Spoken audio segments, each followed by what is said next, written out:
오늘 들어가는 우리의 주제가 뭐냐면 어법입니다. 어법이요. 그래서 오늘 수능의 필수적인 모든 어법들을 총 정리할 건데 오늘 수업을 듣고 나면 이런 생각이 들 거야. 아, 어법은 진짜 이렇게 푸는 게 맞겠구나. 그리고 전체 어법의 뼈대가 이렇게 구성이 돼 있구나.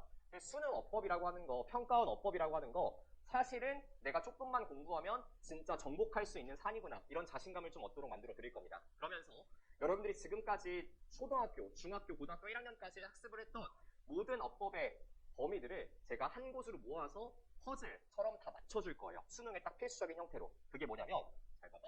원생입니다.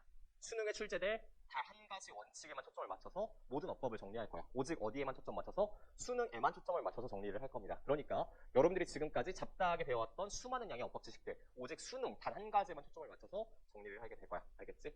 그러면 지금부터 학습에 들어가도록 할 건데요. 여러분들 1번 문제 하단 필기를 할 건데 넘버링이 1번부터 5번까지 이렇게 돼 있죠. 그거 좀 피해가지고 필기를 좀 하겠습니다. 알겠죠? 1번부터 5번까지 넘버링 돼 있는 거 좀 피해가지고 필기를 해볼게요.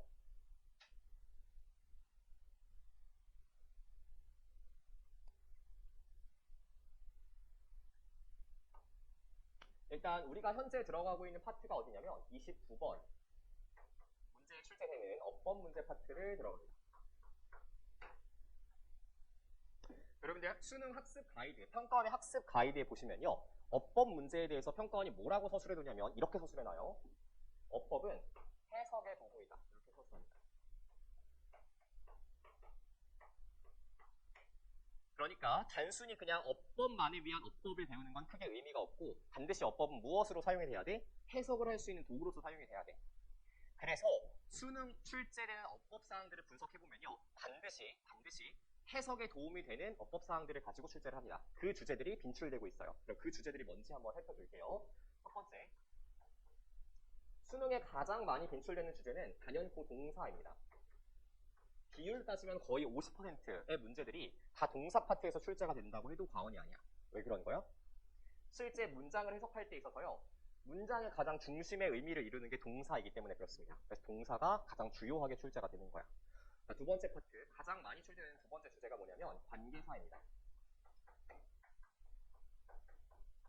이 관계사는 관계대명사와 관계부사를 합쳐서 관계사라고 표현을 하고요. 문장의 길이를 늘리는 가장 주요한 형태의 어법 포인트가 관계사예요. 그래서 이 긴 문장을 해석하기 위해서는 반드시 관계사라고 하는 것에 대한 이해가 철저하게 돼 있어야 됩니다. 자, 세 번째, 빈출 출제 포인트는 형용사와 부사입니다. 형용사와 부사. 형용사와 부사도 이 해석을 하는 데 있어서 굉장히 중요한 요소로서 자리를 잡고 있다라고 생각하시면 되겠어요. 자, 이것과 함께 덧붙여서 쓸 표현이 뭐냐면 병렬 구조입니다.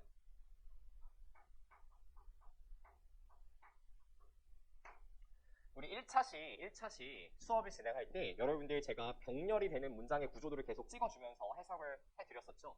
그만큼 병렬 구조라고 하는 것도 해석에 있어서 굉장히 중요한 도구의 역할을 수행하는 존재입니다. 그래서 출제 우선순위는 이렇게 해당이 돼 있어요.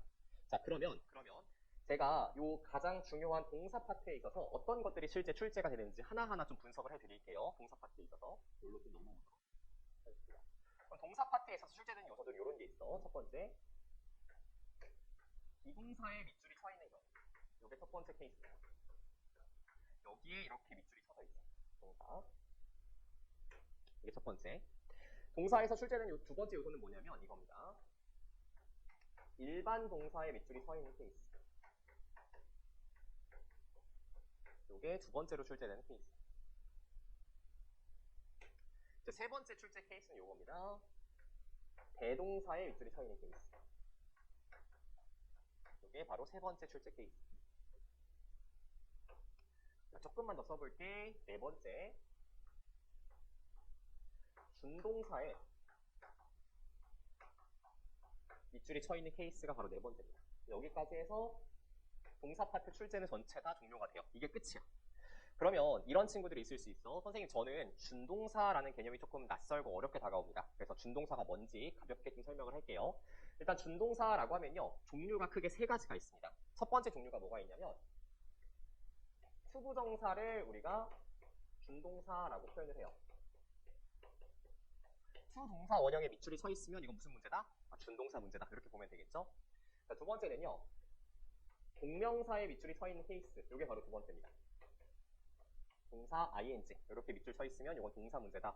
준동사 문제다. 이렇게 보시면 되고. 자, 세 번째. 분사의 밑줄이 서 있는 케이스입니다. 그럼 분사라고 하면 종류가 두 가지예요. 현재 분사 그리고 과거 분사 이렇게 두 가지로 나뉩니다. 현재 분사 형태는 동사 ing 이 형태로 나뉘고요. 그리고 과거 분사 형태는 동사 ed 이 형태로 나뉘게 되겠죠. 그래서 분사도 이렇게 두 가지 케이스로 동사 ing의 밑줄이 쳐 있거나 동사 ed의 밑줄이 쳐 있습니다. 이걸 우리가 준동사 문제다라고 표현을 해요. 여기까지 이해할 수 있겠죠? 자, 그러면 각각의 경우가 출제가 되었을 때 예를 들면 잘 봐봐. 우리 1번 문제에 선택지 잠깐만 볼 때 devastated 입이 밑줄 쳐보세요. 그리고 3번의 meaning ing 밑줄 쳐보세요. 이거 다 무슨 문제로 보면 되겠어? 준동사 문제로 판단하시면 되겠죠. 자, 지금처럼 이렇게 문제가 출제가 됐을 때 우리가 어떤 기준을 가지고 판단을 할 것인가 여기에 대한 얘기를 한번 해볼게. 자, 첫 번째 비동사가 출제가 되시면요. 가장 처음으로 여러분들이 판단해야 될 건 one sentence, one verb 룰입니다. 이게 뭐냐면 한 문장에 동사가 하나만 존재하는지 먼저 보는 거야. 다시 한 문장에 동사가 하나만 존재하는지 또는 하나는 존재하고 있는지를 보는 겁니다. 한 문장에는요. 동사가 무조건 하나는 존재를 해야 돼. 알겠지? 그래서 그걸 따지는 게 첫 번째야. 이게 모든 어법 사항들 중에서 제일 중요한 거고 지금 여러분들이 볼 1번 문제 이거 수능 기출 문제거든요. 2016학년도 수능. 이 수능 문제에서도 한 문장에 동사가 하나 있는가 이걸 가지고 문제를 출제했습니다. 이 말 이해할 수 있겠어? 제일 처음 따져야 될 건 바로 요겁니다. 자, 두 번째 비동사가 출제됐을 때 두 번째로 판단해야 되는 기준은 요거예요. 수일치입니다.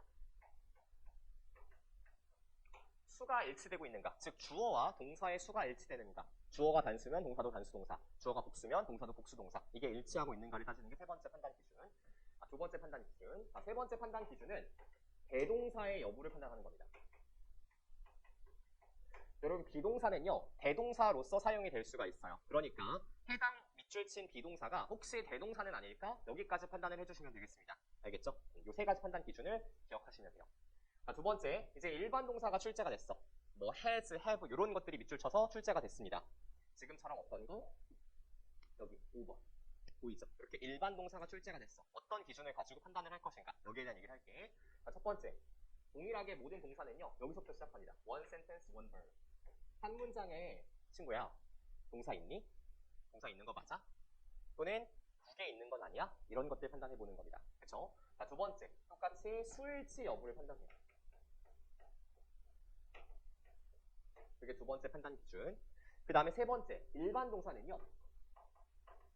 능동으로 표현이 돼 있으면 혹시 수동은 아닐까? 수동으로 표현이 돼 있으면 혹시 능동은 아닐까를 해석을 가지고 판단을 합니다.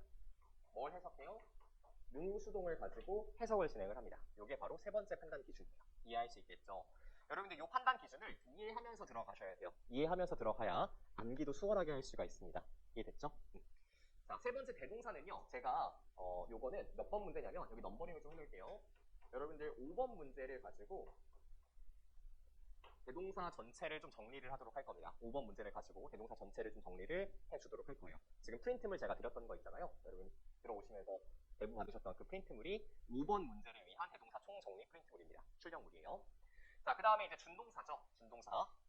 이 준동사라고 하는 건요, 여러분. 준동사라고 하는 건 수부정사의 밑줄이 그어져 있거나 동명사, 동사 ing의 밑줄이 그어져 있거나 또는 분사, 동사 ing 또는 ed의 밑줄이 그어져 있는 경우 이때 다 뭐라고 한다고? 준동사 문제로 판단을 합니다. 이때 판단 기준은 두 가지입니다. 첫 번째, 한 문장 내에 동사가 하나 있는가? 이걸 가지고 판단하는 게 바로 첫 번째야. 됐죠? 자, 그 다음에 두 번째, 해석이 적절한가? 예를 들어서 ing의 밑줄이 그어져 있어? 그러면 혹시 ed로 바꿔서 가야 되는 건 아닌가? 수동의 의미는 아닌가? ed의 밑줄이 그어져 있어? 혹시 능동의 의미는 아닌가? 라고 해석을 해주는 게 바로 두 번째 출제 포인트입니다. 뭐 이해할 수 있겠죠?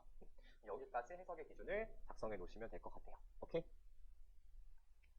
자, 그리고 두 번째 들어가는 관계사와 세 번째 들어가는 형용사 부사는 제가 문제를 풀면서 필요한 내용들을 문제 속에서 정리해 드리도록 할게요. 알겠죠? 그러면 여기까지 정리를 먼저 1차적으로 맞춰주시면 되겠습니다. 여기까지 정리를 우선 1차적으로 맞춰주면 될 것 같아요.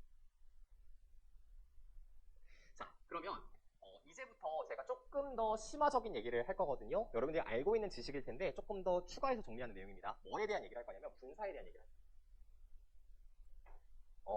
어법의 꽃은 사실 분사거든요. 어법의 꽃이 뭐라고? 분사라고요. 이 분사의 기능과 활용을 정확하게 이해해야 진짜 수능 어법 그리고 고난도 문장에 대한 이해가 확실히 될 수 있다라고 평가할 수 있어요. 그래서 지금부터 뭘 정리할 거냐면 여기 분사에 대한 정리를 좀 심화적으로 할 겁니다. 여러분들 분사를 만드는 구문을 우리가 뭐라고 하냐면 분사 구문이라고 해요. 분사 구문은 무슨 뜻이야? 이 구문을 통해서 뭐가 만들어진다고? 분사라고 하는 것이 만들어진다. 정리해볼게.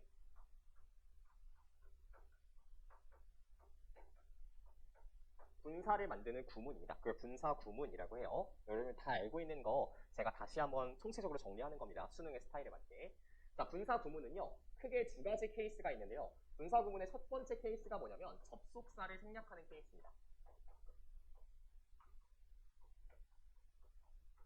이게 분사 구문의 가장 기본 케이스다라고 보시면 돼요.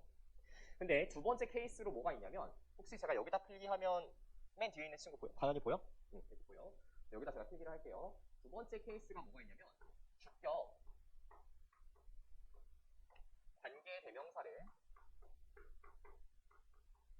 생략하는 형태가 있어. 주격 관계 대명사를 생략하는 형태가 있습니다. 이 두 가지가 이제 분사 구문, 분사를 만드는 두 가지 구문이다라는 거예요. 여러분들 주격 관계 대명사란 말이 조금 어려울까봐 제가 설명을 간단하게 해드리면 관계 대명사 뒤에 불완전한 문장이 나오는데 그때 주어가 빠진 불완전한 문장이 나오면 이걸 주격 관계 대명사라고 표현을 합니다. 여기까지 이해할 수 있겠죠? 자, 그러면 접속사가 생략되는 케이스가 크게 세 가지가 있거든요. 그 케이스 좀 정리하도록 하겠습니다. 되게 중요해요. 첫 번째, 일단 기본 틀을 좀 잡고 나서 세부적으로 좀 설명을 할게요. 기본 틀은요, 접속사, 주어, 동사, 콤마 찍고 주어, 동사 이렇게 나오는 문형이 기본 문형입니다. 접속사 뒤에 완전한 문장, 콤마 찍고 완전한 문장 이게 기본 문형이죠. 제가 이거를 여기다가 다 일일이 한 번씩 적어볼게요. 여러분들 같이 좀 적으면 좋을 것 같습니다. 똑같은 문형을 적을 거예요. 접속사, 주어, 동사, 콤마 찍고 주어, 동사 다시 한번 접속사, 주어, 동사, 콤마 찍고 주어, 동사 딱 이 세 가지 경우만 기억하시면 됩니다. 딱 이 세 가지 경우만 기억하시면 돼요. 자, 첫 번째, 가장 일반적으로 너희들이 알고 있는 것들 정리해 볼게. 자, 접속사를 지웠습니다. 접속사 생략이죠. 그치? 접속사를 지웠어. 근데 뒤에 나오는 주어와 뒷문장의 주어가 동일한 주어입니다. 제가 밑줄 쳤다는 건 요 주어랑 요 주어랑 똑같다는 뜻이에요. 그랬을 때는 어떻게? 주어를 생략합니다. 이렇게. 그러면 동사를 그냥 냅두지 않고요. 어떻게 하냐면 동사 원형의 ing로 바꿨습니다. 동사 원형의 ing. 뭐가 만들어졌어요? 분사가 만들어지게 됐죠. 이 말 이해할 수 있겠어? 분사가 만들어졌어요. 근데 뭐는 생략해요? being은 생략할 수 있어요. 비동사에 ing를 붙인 being은 생략이 가능한 겁니다. 무조건 생략한다는 게 아니라 생략을 할 수가 있는 거야. 알겠지? 그러면 뒤에 뭐가 남을 수 있겠어? 동사 ed. pp가 남아있을 수가 있겠죠? 그러니까 뭐가 만들어져? 분사가 만들어져. 그 말이 알 수 있겠지. 그래서 어디에 밑줄이 그어지는 거냐면 여기랑 여기에 밑줄이 그어지는 거야. 이렇게 밑줄이 그어져서 출제가 되는 거야. 알겠지? 선지가 이렇게 만들어지는 겁니다. 자, 두 번째 케이스. 접속사를 지웠어요. 근데 뒤에 있는 주어를 보니까 여기 주어 S1과 뒤에 나오는 주어 S2가 대상이 같아 달라? 대상이 달라요.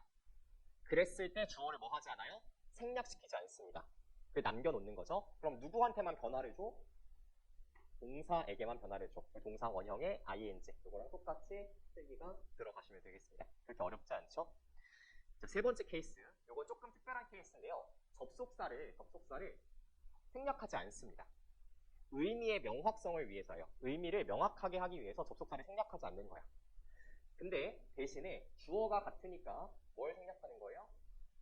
주어를 생략하는 겁니다. 이거 이해할 수 있겠죠? 주어를 생략. 동사는 당연히 어떻게 되겠어? 동사 원형의 ing가 되겠죠? 그치? 똑같이 들어가게 되는 거야. 그래서 접속사 뒤에 바로 뭐가 나오는 거야? 동사 ing 또는 동사 ed가 나오는 형태. 이거를 우리가 세 번째 케이스. 한국어로는 이렇게도 쓰기도 해요. 독립분사구문이다 라고 쓰기도 합니다. 하지만 그런 용어가 중요한 건 아니야. 원리가 중요한 거지. 여기까지 이해되죠? 자, 그럼 이제 주격 관계대명사를 생략하는 케이스 좀 적어볼게. 이건 예문으로 그냥 빠르게 한번 들어가 보도록 하겠습니다. 예문 하나면 충분해요.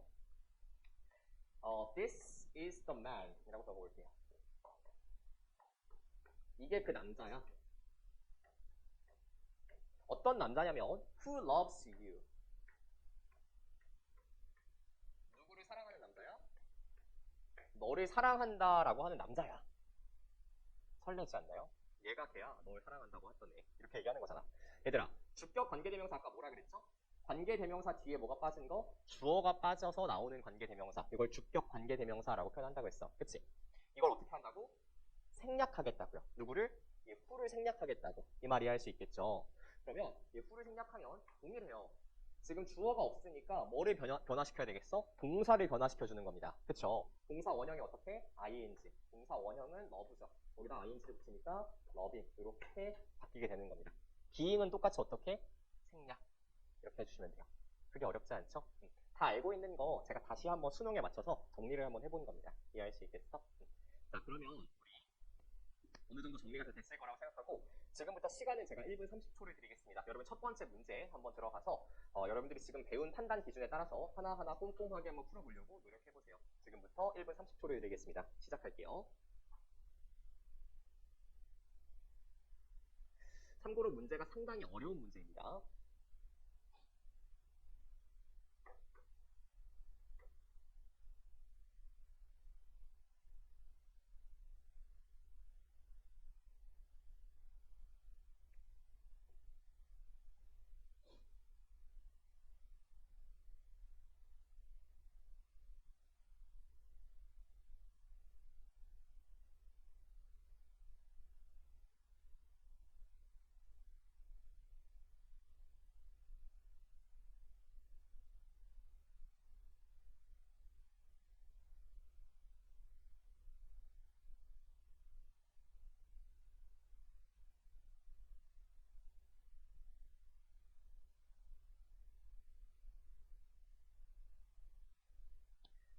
초 남았습니다.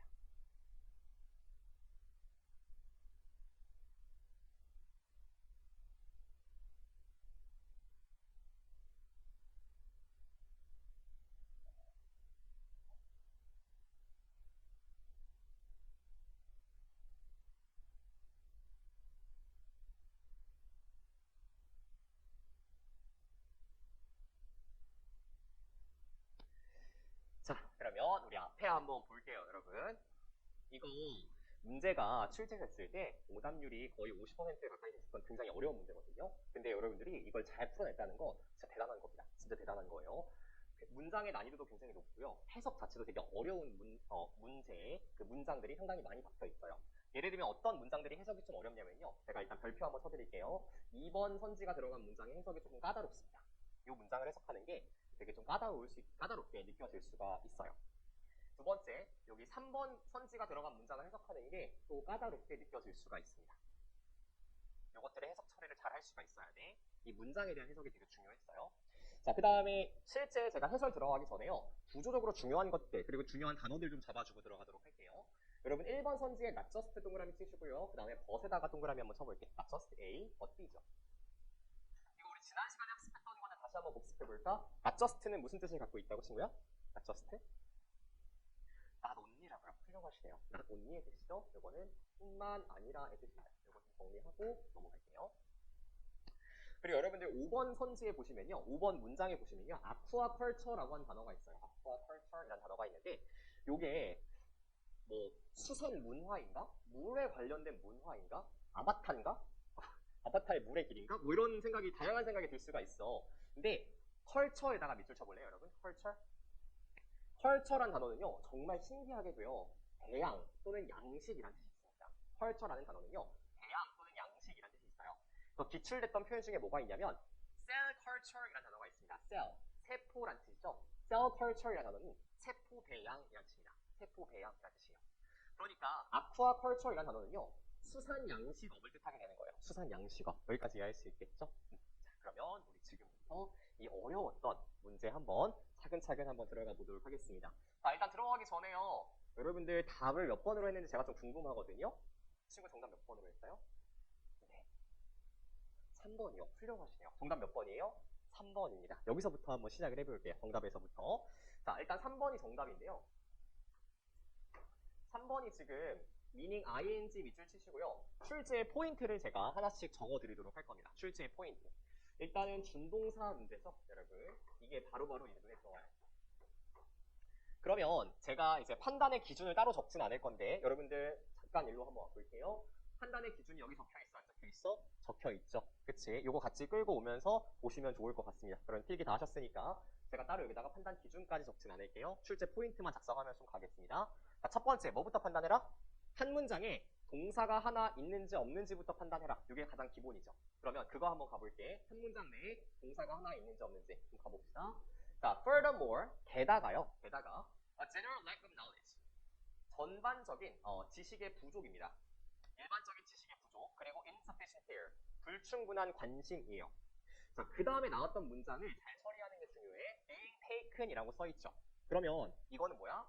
뭔가 생략해서 만들어진 문장이라는 게 이제 눈에 딱 들어와야 돼. 그 말 이해할 수 있겠니? 자, 써볼게요. Which is taken이라고 써보겠습니다. Which is taken.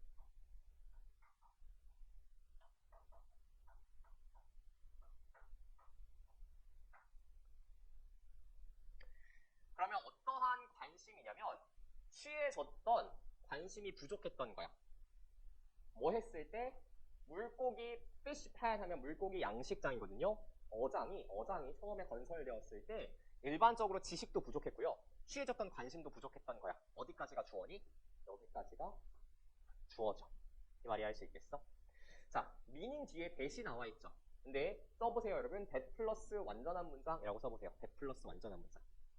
that 뒤에 지금처럼 완전한 문장이 오게 되면 이 that을 명사절 접속사 that이라고 합니다. 그래서 여기 that부터 문장 끝까지가 다 명사 표시를 이렇게 제가 네모 박스로 해놓을게요. 목적어의 역할을 수행을 합니다. 전체가 하나의 명사 구예요. 전체가 하나의 명사 구예요. that절이. 그럼 얘들아, 앞에 주어 있어요? 뒤에 목적어 있어요? 근데 뭐가 없죠? 동사가 없죠. 그러면 이건 뭘 가지고 출제하는 거냐면 한 문장에 동사 하나가 있어야 되는데 있어 없어? 없어. 그래서 정답 몇 번? 3번. 이렇게 들어가게 출제한 문제인 겁니다. 이 말 이해할 수 있겠죠? 자, 그러면 요 미닝을 뭘로 바꿔줘야 되냐면 동사로 바꿔줘야 돼. 뭘로 바꾸면 좋을까? 민 이렇게 바꾸면 되겠지. 근데 시제만 좀 일치시켜줄게. 민트로 바꾸겠습니다. 민. M-E-A-N 이렇게 바꿔줄게요. 그래서 시제만 일치시켜서 동사화 시켜놓도록 하겠습니다. 정답 몇 번? 3번. 이렇게 문장을 해석해 주시면 돼요. 자, 그러면 지금부터 나머지 선지들도 한번 정리해 보도록 할게. 잘 봐봐. 하나씩 이해하면 그렇게 어렵진 않습니다, 여러분들. 가볼게요. 자, 1번을 보니까 devastated ed 밑줄 치시고요. 이거 무슨 문제로 볼 거예요? 준동사 문제로 볼 겁니다. 선생님, 이거 ed가 들어간 그냥 일반 동사일 수도 있잖아요. 과거 동사일 수도 있잖아요. 라는 생각이 들죠. 그럼에도 불구하고 우리는 뭘로 볼 거냐면 일단은 준동사 문제로 볼 겁니다. 일단 ed가 들어가 있으면 우리는 무조건 준동사 문제로 판단을 할 거야. 이게 일반 동사든 아니든. 자, 잘 봐봐. 일단 여러분들이 판단해야 되는 기준. 한 문장에 동사 하나 있는가? 요거 한번 가봐야 되겠죠. 그 다음에 뭐 해봐야 돼? 해석이 적절한가? 요거 해볼 거 아니에요? 그쵸? 하나씩 한번 시작해 볼게요. 가봅시다. 한 문장에 동사 하나 있나 봤더니요. 이렇게 돼 있죠? High density rearing. 고밀도의 양식이요. 어디에 발생으로 이끌었냐면 infectious disease. 전염병의 발생으로 이끌었습니다. 근데 이 전염병이라고 하는 것이요. that 이하에서 뭐 해주고 있어요? 수식해주고 있죠. 이걸 우리가 관계대명사 that이라고 합니다. 이 전염병이라고 하는 게 뭐냐면요. that 이하한 것을 우리가 전염병이라고 해요. 그럼 뒤에는 동사가 하나 있어야 돼, 없어야 돼? 무조건 하나는 있어야 돼. 뒤에 보니까 동사가 뭐밖에 없어? devastated. 요거 하나밖에 없습니다. 그러니까 한 문장 내에 동사가 있다, 없다? 동사가 있죠. 그럼 요거는 아니고. 자, 두 번째 해석 한번 해볼게요, 얘들아. 이러한 전염병이요. 황폐화시켰대요. 누구를요? 어장에 갇혀있는 물고기 뿐만 아니라 일반 야생 물고기 인구 또한 황폐화시켰습니다. 의미상 능동이 적절하죠. 질병이 황폐화를 시킨 거니까. 따라서 의미상 해석도 적절했죠. 그래서 1번은 이렇게 넘어가 주시면 되겠어요. 이해됐니? 자, 2번 close라고 돼 있죠? 이거는 무슨 문제야? 형용사 또는 부사를 가지고 출제한 문제입니다. 형용사 또는 부사를 가지고 출제한 문제입니다. 여러분들 지금처럼 close가 형용사의 밑줄이 그어져 있거나 뭐 closely처럼 부사의 밑줄이 그어져 있으면요. 요것만 가지고 판단하시면 돼요. 수식의 대상이 명사를 수식하는가 또는 명사를 제외한 것을 수식하는가, 명사 외의 것을 수식하는가, 이 두 가지만 가지고 판단을 하시면 되겠습니다. 자, 그럼 클로즈가 지금부터 시간을 잠깐 드릴 테니까 수식하고 있는 명사가 무엇인지 찾아보겠습니다. 시작합니다. 클로즈가 이 문장에서 누구를 수식하고 있는가, 이걸 찾아보는 거죠.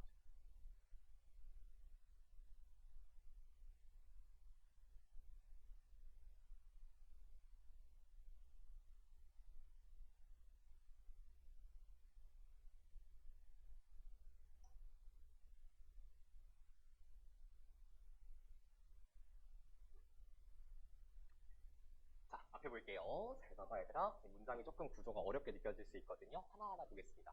The negative impact on local wildlife. 부정적인 효과이다. 영향입니다. 어디에 대한? 지역의 야생 동물에 대한 부정적인 영향이래요. 자, 여기서 문장 한번 끊어보겠습니다. 근데 이 지역의 야생 동물이라고 하는 건 그 지역에 거주하고 있는 야생 동물이래요. 그럼 얘들아, 여기 inhabiting areas랑 wildlife 사이에 뭐가 생략됐을까? which inhabits, 요게 생략됐겠다. 이거 이해할 수 있을까? which inhabits, 요게 생략된 거야.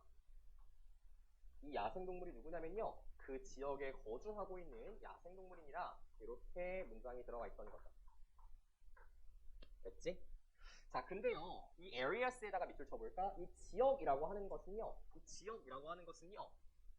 물고기 농장에 근접해 있는 지역입니다. 이거 이해할 수 있겠어?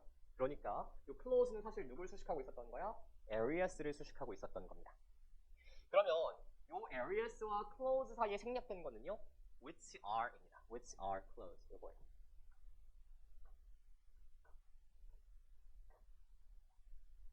이렇게 있었던 문장이었던 거죠. 여기까지가 다 뭐야? 주어고 실제 동사는 뭐야? continuous, 이렇게 되는 문장이었던 거지. 이해할 수 있겠니? 이 문장을 여러분들이 해석해서 정리해낼 수가 있어야 돼요. 몇 번? 2번 선지 들어간 문장, 3번 선지 들어간 문장. 이거 여러분들이 정리해서 처리할 수가 있어야 됩니다. 됐죠? 자, 2번도 뭘 수식하고 있었다? 명사를 수식하고 있었다. 그러니까 클리어. 이렇게 넘어가는 거지. 자, 4번에 where. 관계 부사 where라고 쓰시고요. where 뒤에는요, 쓰세요. 플러스 완전한 문장이 옵니다. 플러스 완전한 문장이 와요. 자, 완전한 문장이 온다는 건 뒤에 명사가 하나 빠지지 않았다라는 뜻이에요. 근데 뒤에 보니까 there, 밑줄 쳐볼래요? there. 요 there이라고 하는 부사어는요, 문장 맨 앞에 오게 됐을 때 주어와 동사의 위치를 바꿔서 도치를 시킵니다. 그러니까 뒤에 동사가 먼저 오고요, is 동사가 먼저 오고요, 실제 주어는 good water flow 이렇게 오게 되는 거지. 그래서 완전한 문장을 구성하게 됩니다. 따라서 where 뒤에 무슨 문장이 왔어? 완전한 문장이 왔어. 그래서 4번도 클리어. 이렇게 되는 거예요. 자, 마지막 5번. has 이렇게 돼 있죠. 그럼 무슨 동사? 일반 동사라고요. 일반 동사. 여러분들, 일반 동사가 출제가 되면 판단해야 되는 제일 1 첫 번째 기준. 한 문장에 동사가 하나만 있는가, 또는 하나는 있는가. 이거 따져봐야 되겠지. 자, 가볼게. this, 주어 체크하고. 뒤에 나오는 in addition to부터 어디까지? food까지 가로치겠습니다. 이거 전치사 구예요. 동사는 뭐밖에 없어요? has, helped밖에 없죠. 그 다음에 aquaculture는 목적어. 이렇게 들어가 있네요. 그럼 한 문장에 동사 하나 있는 거 적절하다. 그치, 얘들아? 자, 두 번째, 뭘 판단해야 돼? 수가 일치되어 있는가, 주어 동사의 수일치가 됐는가 판단해봐야 되겠지. 자, this가 단수 주어야 동사는 뭘 써야 돼? has, 단수 동사를 써야 맞다. 그치? 그래서 두 번째 케이스까지도 일치. 자, 세 번째, 해석상 능동이 적절한가를 판단해 볼 거야. 가보니까 이것이요, 수산 양식업을 도와주어 왔대요. 뭐 하도록? 자신의 행위를 깨끗하게 만들도록 도와주어 왔대. 의미상 능동 괜찮잖아요. 그러니까 세 번째, 의미 해석까지도 적절하네. 그래서 5번은 클리어. 이렇게 넘어가게 되는 겁니다. 그 말이 할 수 있겠어?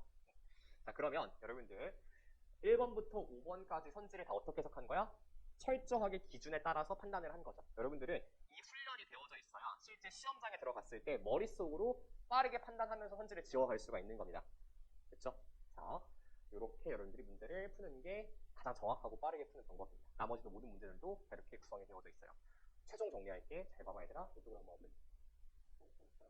출제된 포인트 한번 정리해 보겠습니다. 동사 파트에서 출제된 선택지가 총 몇 개 있니? 얘들아 한번 봐봐. 3번, 1번, 5번 다 동사 파트 출제죠. 5개 중에 3개가 어디 있어? 여기 들어가 있어. 실제로 5개 선지 중에 거의 항상 2개 이상은 동사 파트에서 출제가 됩니다. 그리고 가장 많은 답을 출제시키는 포인트도 바로 여기예요.